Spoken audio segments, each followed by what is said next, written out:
ang mga mamumuo sa Ginoo or mga ngani sa Ginoo mao kadtong mga tao nga wa sudlig yawa.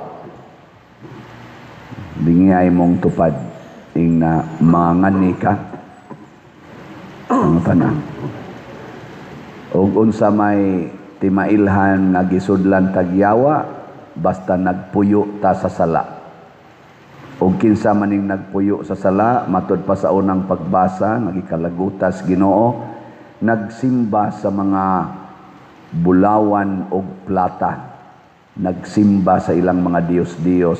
Pasabot kung ang atong priority mao ang pag-acquire, pagtigom og kwarta, bulawan, gahom dinhis kalibutan, properties, sige gitagtigom ana nya mahimo natang dao, mahimo natang kanang isog tungod kay di kita mamahin og labaw sa tanan, mahimo tang kawatan kay mangawat na lang kita para mudaghan atong kwarta, giyawaan ta ana. Sa ato ro mga leader sa nasod naabay wa nila yawae. Kana bang tao nga atong opisyal bas nasod ba elected o appointed nga ang gipangita gyud mao ang pag-alagad, ang hustisya, ang kamatuoran, ang kaangayan o kaluwasan sa katawhan nga Pilipinhon. Naa ba na? Wa. Asa man na ninyo makit-i na as Marcos Group, Duterte's Group o Pinklawans Group? Secret. Kani kang nagpundok ron din naaka ng klasihas tao. Kanang ang gipangita ra gyud ang pag-alagad, ang pagtabang sa simbahan, ang paghimo sa hustisya, kamatuoran o kaangayan nga kunaa gani project ang simbahan, mao gini iyang unahon, dili ang iyang personal nga project. Ana, naaka na ron din simba ka na, wa. Nga nganong jutay magkitaghalin sa atong raffle ticket na maday na sila dinhi. Tanawa ang atong halin napas 35,360 ka raffle tickets. Nya ang atong gipamaligya nga raffle tickets akong gisosi dito 250,000. So sa 50,000 palandaan wa pa ta kahurot na pagi 200,000.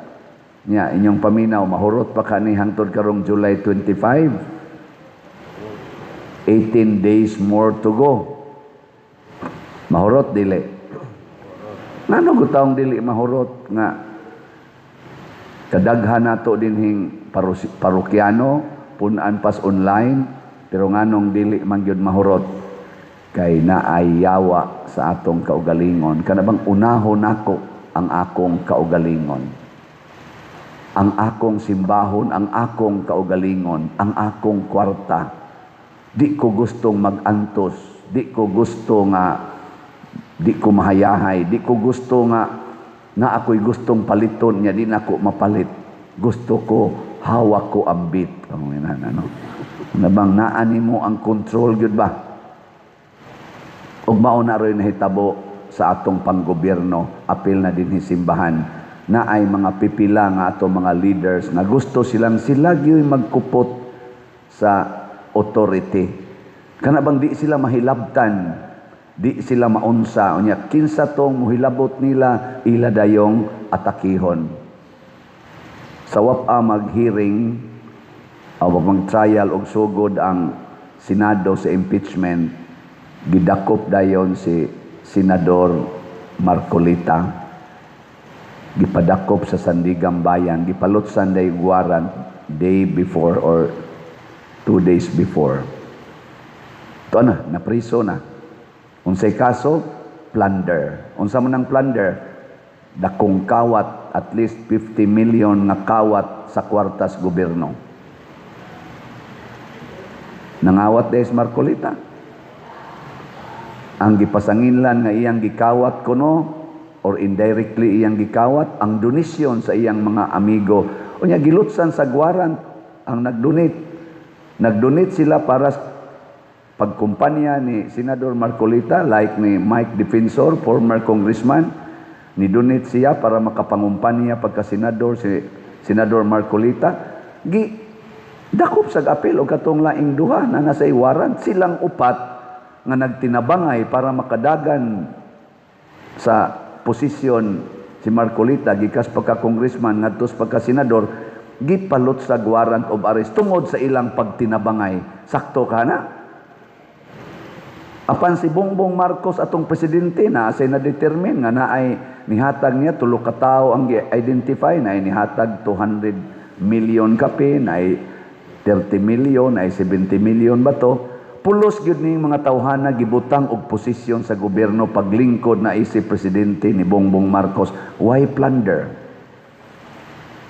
Pero kining nagtabang ni Senador Marcolita, wa mabutangi og posisyon. Kay wa sa gid gibutang ni Senador Marcolita, kay wa sa sila interes nga molingkod. Ang ila lang mutabang mi sa tao nga among nauyunan. Ilang private money ang ilang gigamit. Karon na plunder pa sila. Unsa man ni, bend the law or ignore the law. Unya kini karong mga tawhana mao'y naglingkod, pipila nila naglingkod og sila mao'y leader kunuhay sa mga judges para sa impeachment sa Vice Presidente. Makalaom ka ta nga dunay hustisya, dunay kaangayan, dunay kamatuoran ang maong impeachment process. Iampo nato.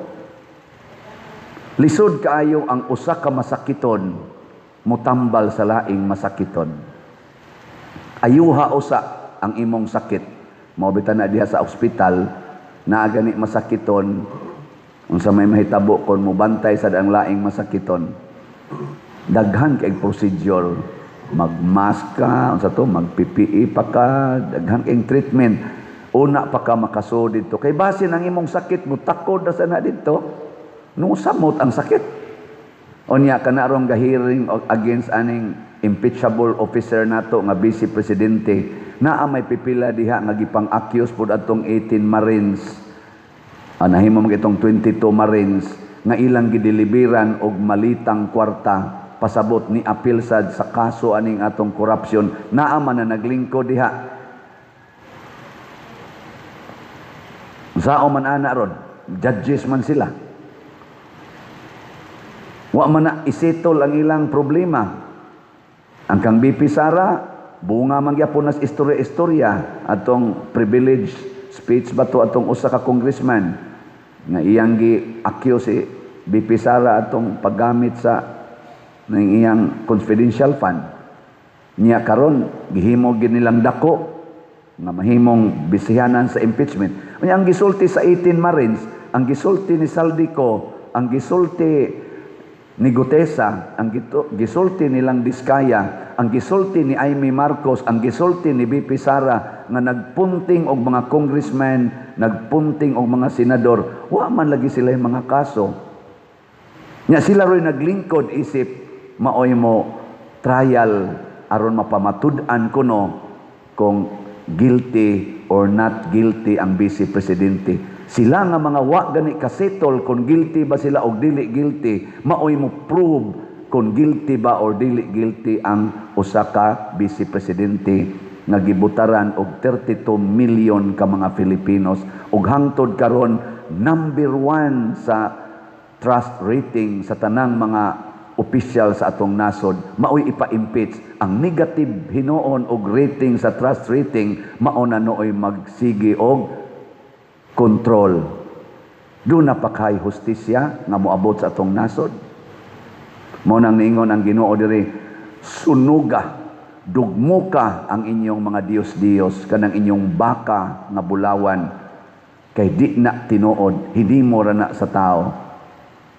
Pag primero bitang trial gahapon, naminaw, nagtanaw ko social media, ang head prosecutor si Luistro, Jervil Luistro, propose dayon siyang arraignment sa Vice Presidente. Iya gitong gituyo nga i-propose ang arraignment pasabot na agid ang pag deklarar din siyang kaso o guilty bag guilty Kay wa man mutambong ang Vice Presidente ang iya ramang mga kanang counsel.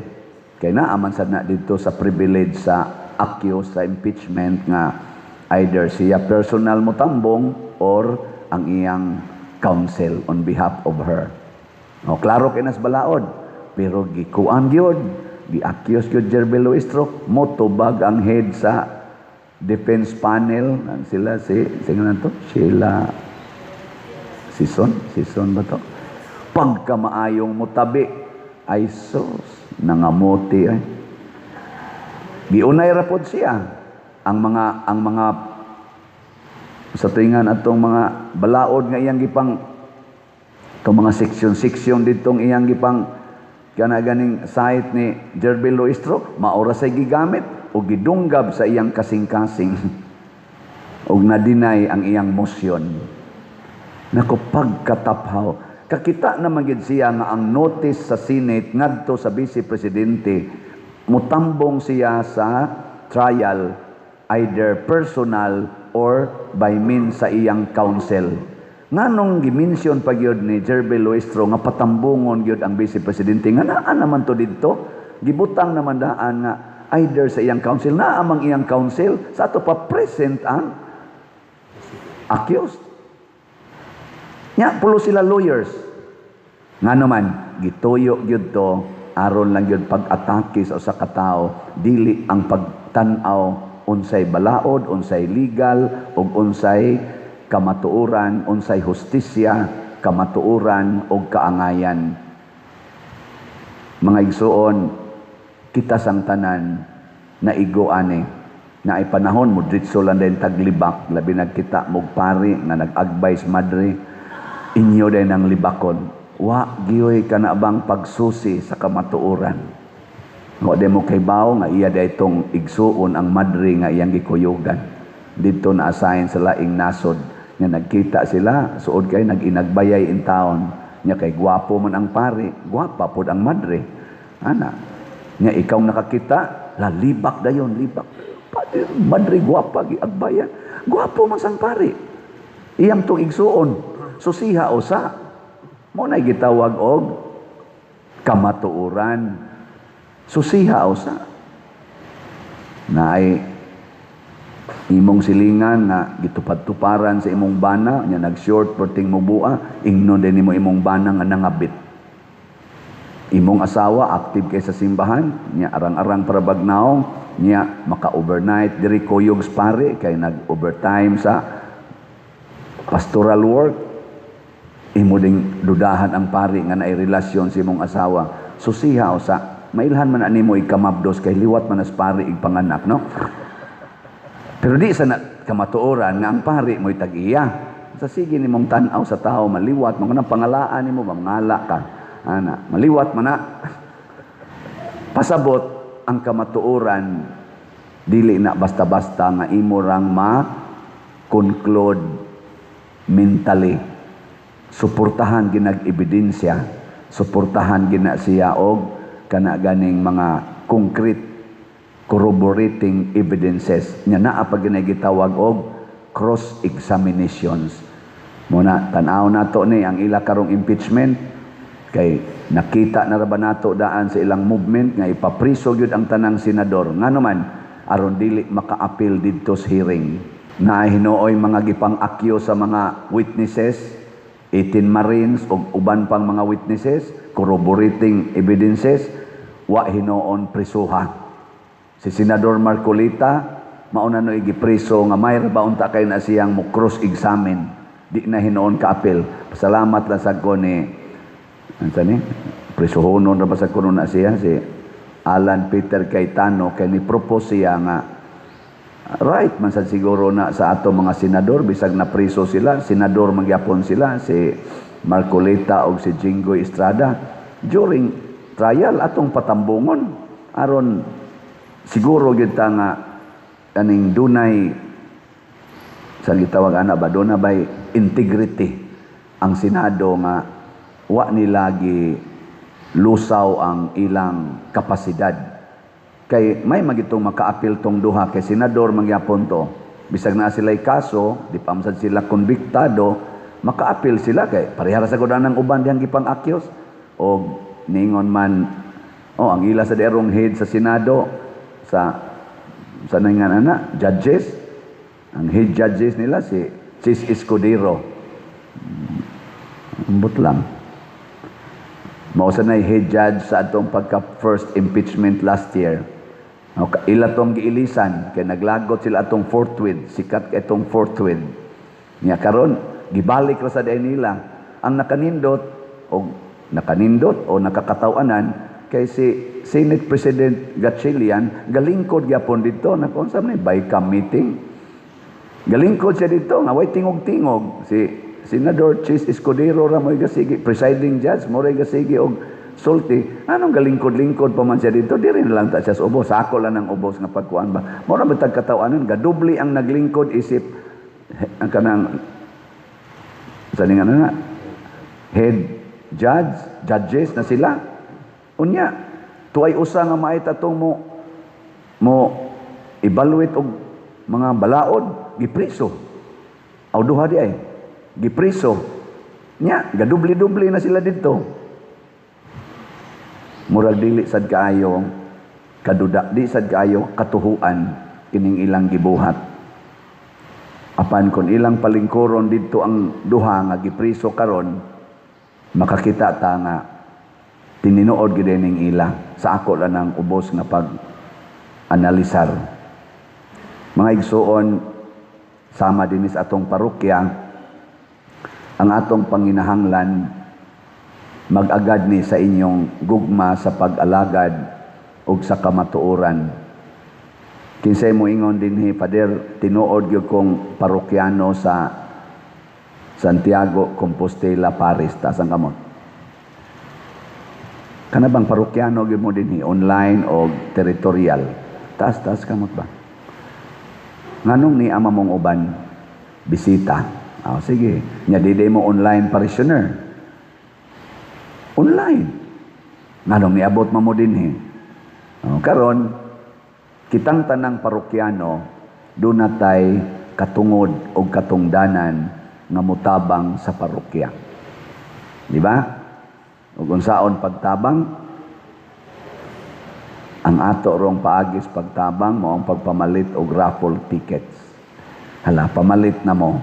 Unsaon pagpalit? Na dias gawa sa atong simbahan, na adiha sa atong opisina, na aroy daghang nanuroy, praise the Lord. Nanuroy og mga tickets ni tabang nato.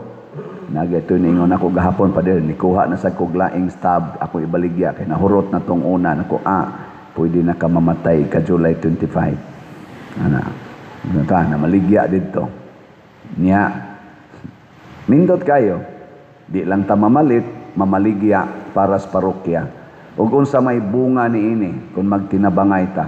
Mao ni atong kuhaan og budget sa tanan atong gastuhonon karong pista pohon. Karong pista mo ni budget tag mga 5 million dana na sa prices aning atong raffle tickets. Mga 5 million ang atong budget para sa mga gastuhonon, mga stipend, tanan-tanan kalihukan. Gamay ba na o dako? O dako na. Nya kining ato mga projects dinhi nagkinahanglan sa taanig mga 20 million more or less. Kaning atong bell tower, kaning atong adoration chapel, kaning bag-ong CR, sugod ongoing naman ang ilang trabaho, kana dihang Walk of Apostles, o kining pag-ilis ani mga lingkuranan. Nasa nas mga 20 to 30 million plus 5 million, mga 35 million. Mahurot gid unta na kung atong mabaligya ang tanang tickets. Pero di mabaligya, dawato nato sad ang kamatuoran. Basta ang atong effort na adiha. Ug munindot ang atong parokya, ang atong katilingban. Nya ma-blessed putang tanan. Kay matud pas Ginoo, gantihan niya ang tanan nga nagsunod niya. Ug unsaon niya pagganti? Iya tang himuong mga ngani. I-equip pud niya sa gahom ug grasya mo na si Santiago Apostol nahimo ning usas mga ngani sa Ginoo.